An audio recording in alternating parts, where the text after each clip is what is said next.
ভাৰতবৰ্ষখন 1947 চনৰ 15 আগষ্টৰ এই আজিৰ দিনটোতেই ব্ৰিটিছসকলৰ পৰা স্বাধীনতা লাভ কৰিছিলে। এই স্বাধীনতা লাভৰ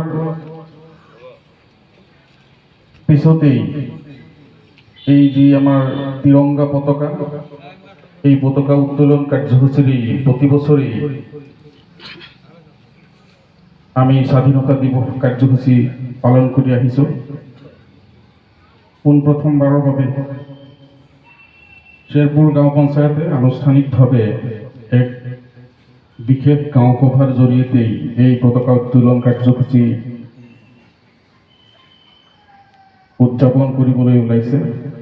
আপোনালোকৰ সহায় সহযোগিতা সঁচাকৈয়ে প্ৰশংসনীয়। ৰাতিপুৱা ভাগতেই আচলতে আপোনালোক আহি আমাৰ সংগ দিছে, তাৰ বাবে মই পুনতেই ধন্যবাদ জ্ঞাপন কৰিছোঁ। যিখন ৰাষ্ট্ৰীয় পতাকাৰ বাবেই আমি স্বাধীন চেতিয়াভাৱে বসবাস কৰিব পাৰিছোঁ, নিজৰ মত পোষণ কৰিব পাৰিছোঁ।